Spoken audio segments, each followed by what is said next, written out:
Bath exists because of its hot springs. These waters were sacred to the Celts and to the Romans, who built the first baths and temples on the marshy land. Today, the springs enjoy an unrivaled setting of elegant, imposing Georgian architecture.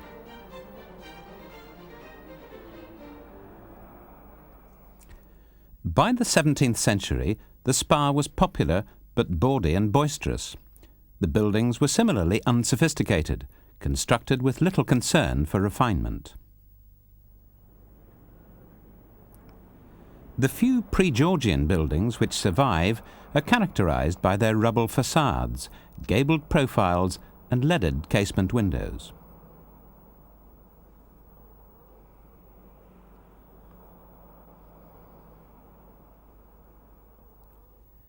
In the Georgian period, from 1715 to 1830, this small walled town of 2,000 people grew into a sophisticated city of over 30,000.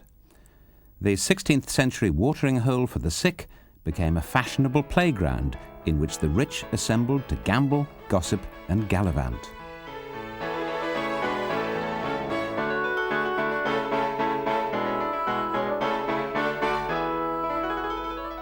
It was John Wood who established the city's style.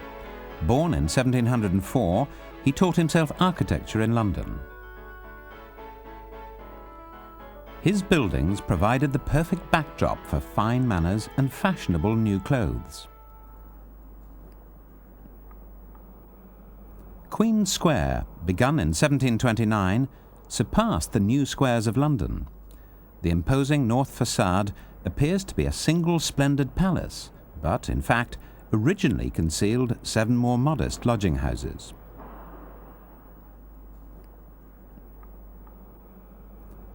In 1754, John Wood laid the foundation stone of the King's Circus, but died 3 months later. His son, John Wood Jr., completed his father's masterpiece over the next 13 years. In 1767, he began Royal Crescent. 30 houses embrace an open landscape.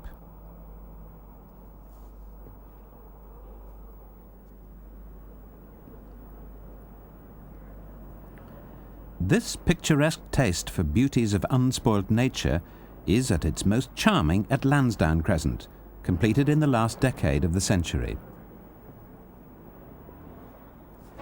The work of the 16th century Italian architect Andrea Palladio was considered closest in spirit to the revered monuments of ancient Rome. His ideas became the accepted authority of Georgian architecture.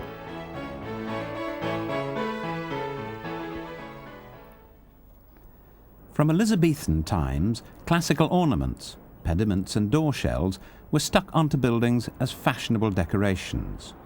This Bristol almshouse dates from 1691.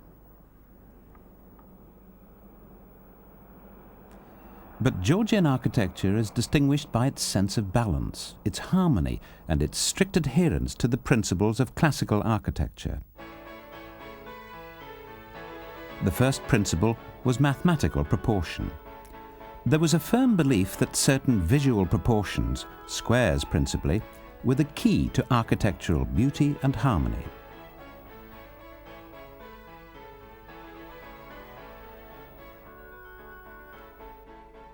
The second principle was the use of classical columns. An order is a column and the entablature which it supports. There are 3 essential types: the Doric, shown here in the circus, the Ionic, and the Corinthian. They can be used to order a facade or to decorate and draw attention to a particular feature.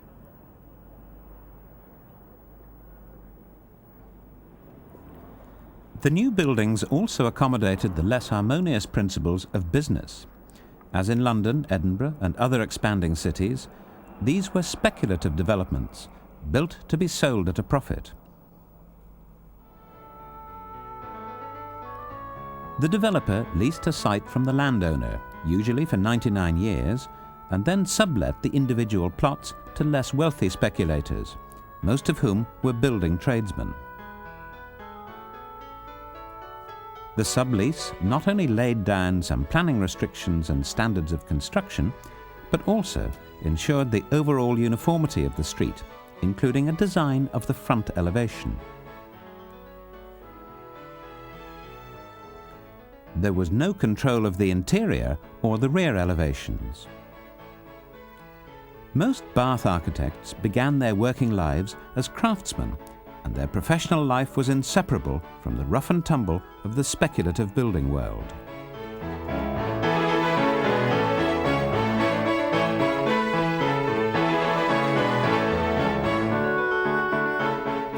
In general, interiors and rear elevations, and many entire streets, were designed by master builders and their workmen, who supplemented their own experience with pattern books.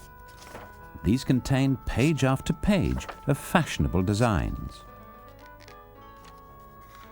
This pocket-size edition could be consulted up a ladder or laid out on a bench.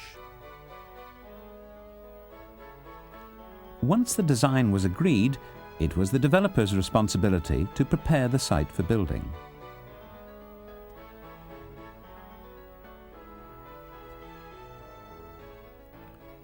The first step was to construct the Grand Common Sewer. This carried away rainwater. There was no mains foul drainage.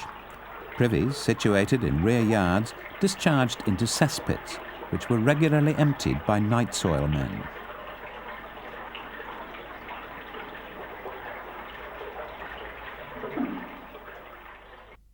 In the Georgian city, the houses were raised over stone cellars, and the pavement and roadway were built up to the level of the front door.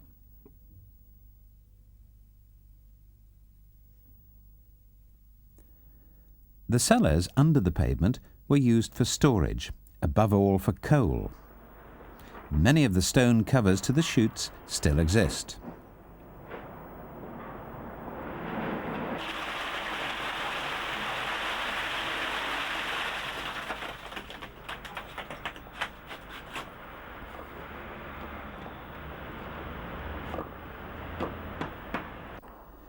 The builders were faced with steep hillsides, and the construction of level sites required terracing on an impressive scale. Pavement level at the front of the paragon is almost 50 feet higher than the back.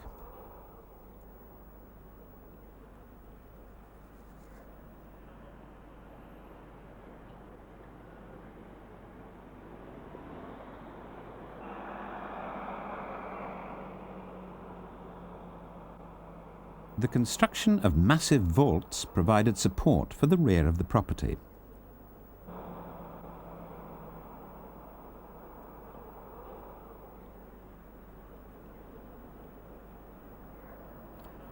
In many areas of England, brick was the standard material for external walls. Albemarle Row, built in 1762, was Bristol's first real attempt at a terrace with a palace facade.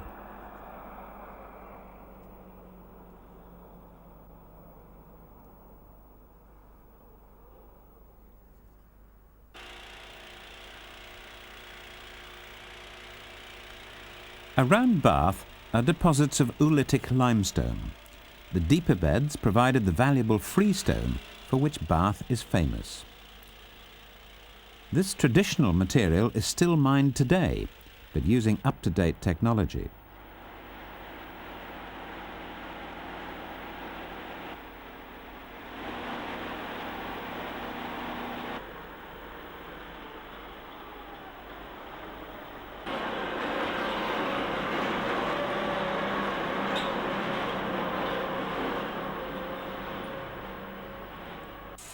In the 18th century, Bath houses were faced with freestone sawn into blocks known as ashlar.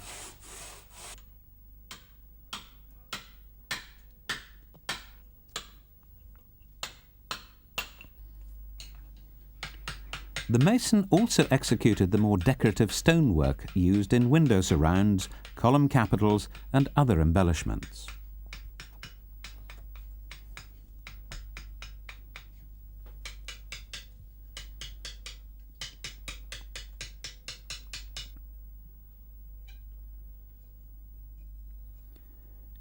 In 1 or 2 building seasons, the house was complete, the work of men with a sound and practical sense of good building, acquired over 7 years of apprenticeship and generations of accumulated experience.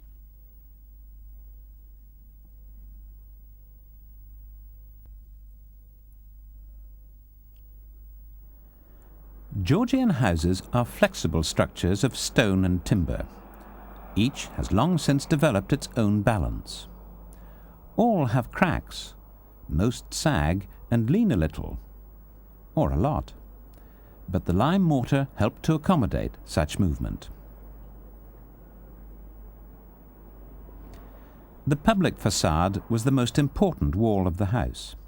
The ashlar blocks were laid in even courses with very narrow joints to give the wall as smooth and seamless an appearance as possible.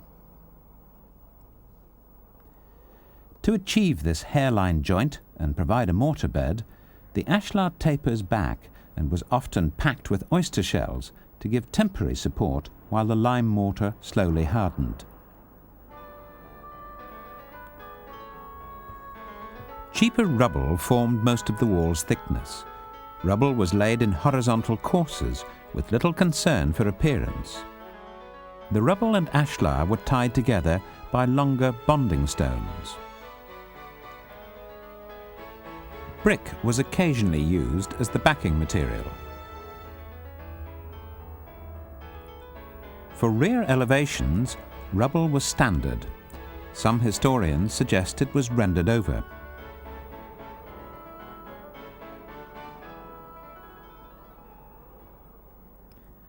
The load was sometimes shared by timber elements in the structure. Occasionally, a timber bressumer spanned the ground floor, possibly to provide temporary stability. There is some debate about the purpose of these timbers.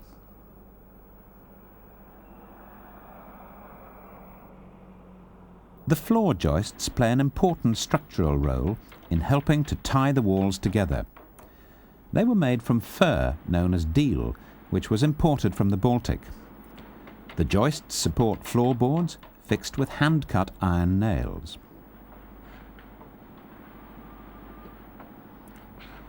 Joists were built into the external walls and were covered underneath by fir lathing and 3 coats of lime plaster to form a ceiling.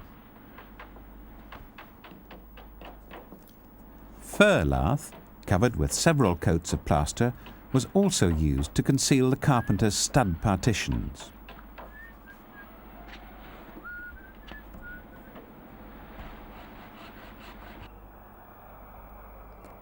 The house has a mansard roof which is characterized by its change of pitch. Because these houses are quite deep, a double mansard spans the house. The use of a double mansard reduces the visible height of the roof. Its design allows room for servants' accommodation. Slate is a durable and weather-resistant material. Its smooth and regular appearance was in line with Georgian taste. In quality work, the slates are holed from the underside to form a neat countersink for the nail heads.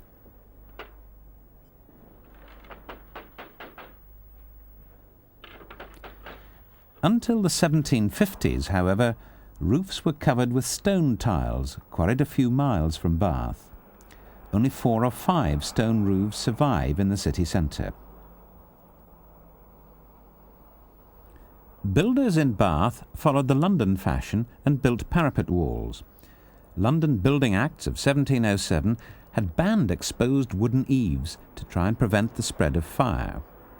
Behind the parapet, water was carried away in a stepped lead gutter supported on wooden boards. The troublesome feature of the double mansard roof was the central valley. The rainwater, which collected here, ran into a secret gutter and was carried away through the roof to the front or rear of the property.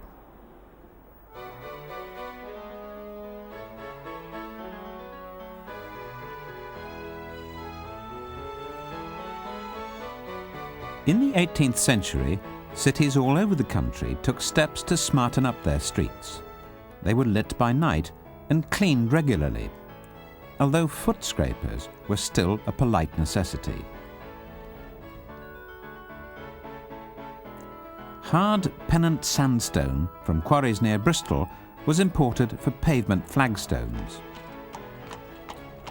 The roadway was pitched with hard-wearing sets of pennant or blue lias.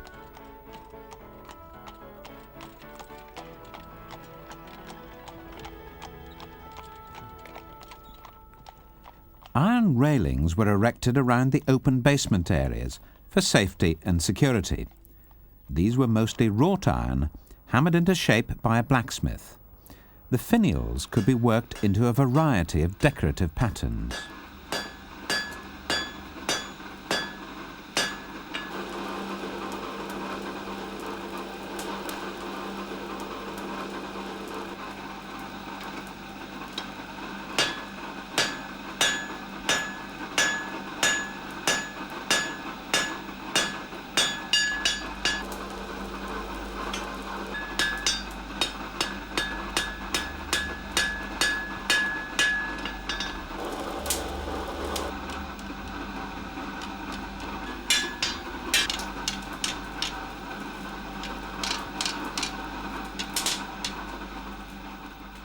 At the end of the 18th century, techniques of casting molten iron into moulds improved.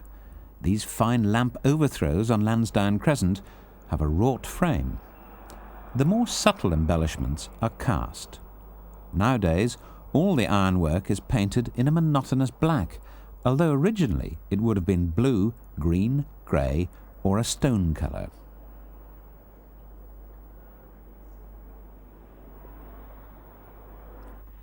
The woodwork of the interior was the work of a joiner.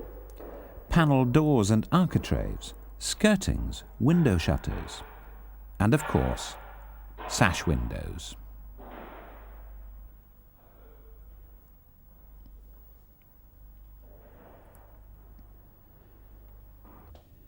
Sliding sash windows first appeared in Britain in the 1670s.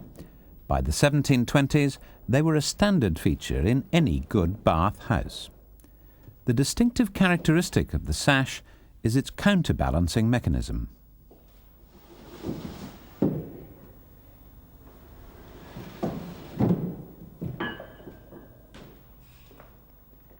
In the early 19th century, it became fashionable to lower the level of the windowsill to lighten the drawing room. This bottom sash has 9 rather than 6 panes.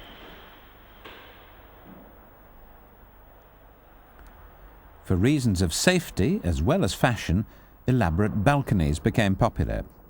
These were made from delicate ironwork and sometimes had ornate lead roofs.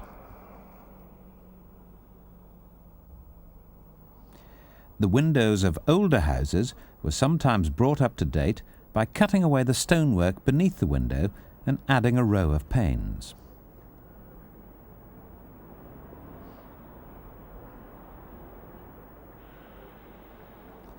Technology of the time limited the size of panes. The technique was known as crown glass.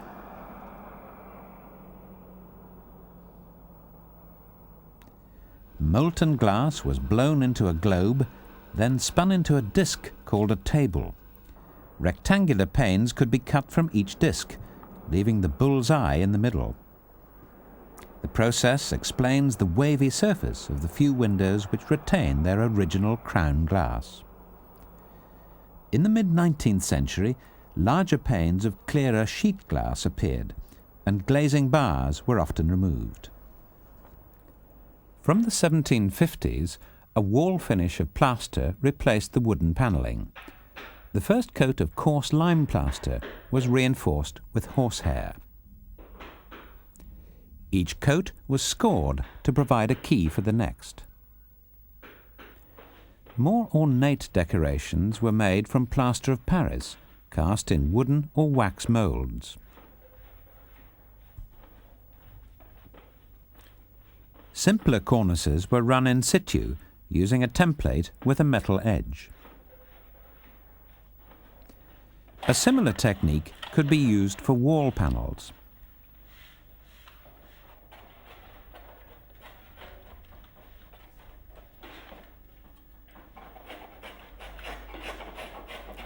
Some elaborate ceilings were made from in situ and cast plaster. The finest and rarest plasterwork was modelled by hand, as seen in the recent restoration of Prior Park, just outside Bath. Work of this quality was comparatively rare in the speculative developments within the city.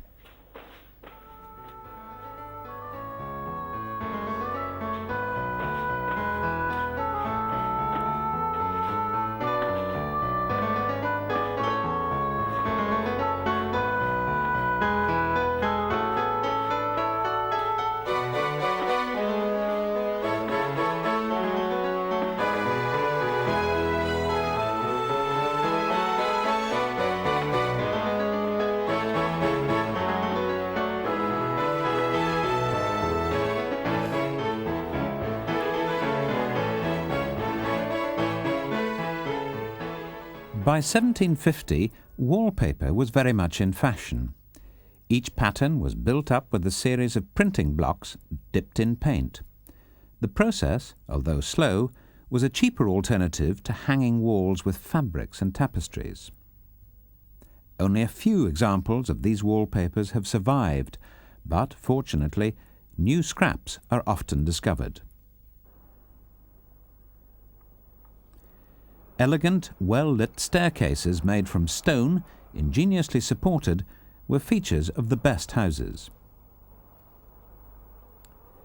They led down to well-proportioned panelled front doors. This delicate iron fanlight is typical of the late 18th century. Earlier entrances were less ornate. The house is now complete, but its story has not finished. In the 19th century, balconettes were added, which, together with the availability of larger sheets of glass, transformed the appearance of front elevations. The introduction of iron pipes allowed water to be pumped to the upper floors. Water closets were introduced, many of which cling perilously to the rear walls. In Bath's facades, we can see the subtle changes of 2 centuries. Above all, however, they tell the story of human endeavour and achievement, inspired by a desire for architectural elegance, but founded on the financial reality of speculative development.